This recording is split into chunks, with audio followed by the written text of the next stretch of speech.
हम सब अपनी रोज की बातचीत में अक्सर दूसरों की कही हुई बातों का जिक्र करते हैं। हाँ बिल्कुल। पर कभी सोचा है कि किसी की बात को बताने के अंदाज में जरा सा फेरबदल करने से मतलब उस बात का पूरा असर कैसे बदल सकता है? बिल्कुल। और ये सिर्फ ग्रामर की बात नहीं है, ये एक तरह की कला है। किसी की बात को शब्दशः दोहराना और उसी बात को अपने शब्दों में बयान करना, इन दोनों में जमीन आसमान का फर्क है। अच्छा। हाँ, एक में आप सिर्फ संदेशवाहक हैं, दूसरे में आप एक तरह से कहानीकार बन जाते हैं। कहानीकार, वाह, ये तो दिलचस्प है।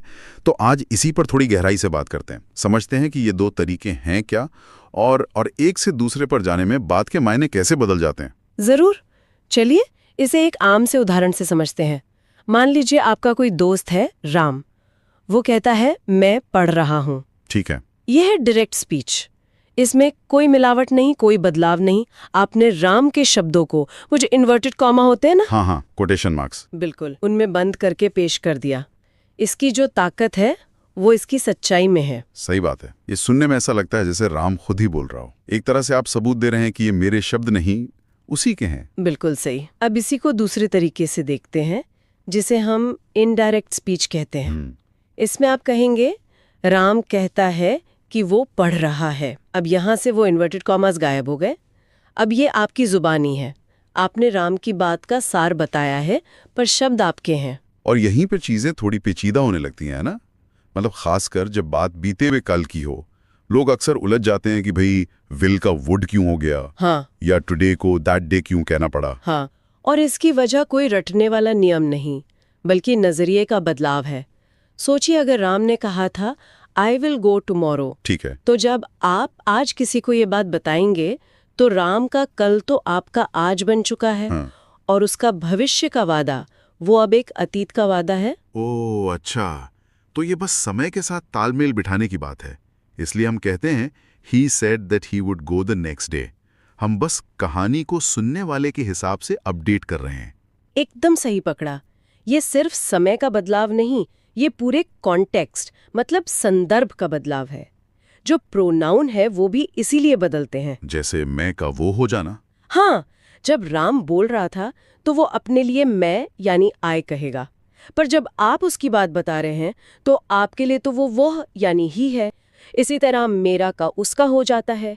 ये सब कहानी को लॉजिकल बनाने के लिए है। और जगह और समय बताने वाले शब्दों का क्या, जैसे हेयर या नाउ, मतलब यहाँ या अभी, इन्हें बदलना तो और भी जरूरी लगता है। बिल्कुल।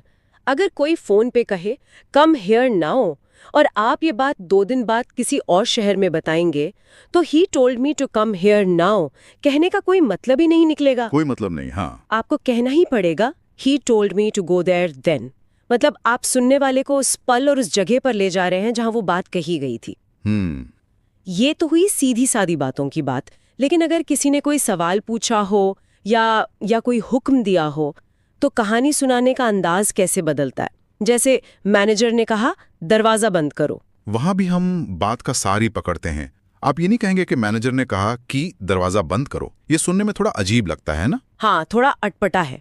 आप उसके हुक्म का भाव बताएंगे। जैसे the manager told me to close the door. यहाँ टोल्ड और टू ने पूरे हुक्म को एक सरल से वाक्य में बदल दिया।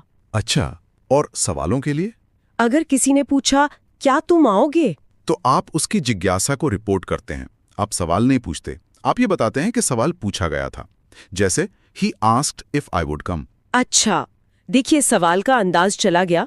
अब ये बस एक जानकारी है, आपने सवाल को जवाब की एक संभावना में बदल दिया है। तो कुल मिलाके ये सिर्फ ग्रामर के नियम नहीं हैं, ये तो बातचीत को ज्यादा असरदार और साफ बनाने के तरीके हैं। डायरेक्ट स्पीच बात में वजन डालती है, सच्चाई डालती है। बिल्कुल।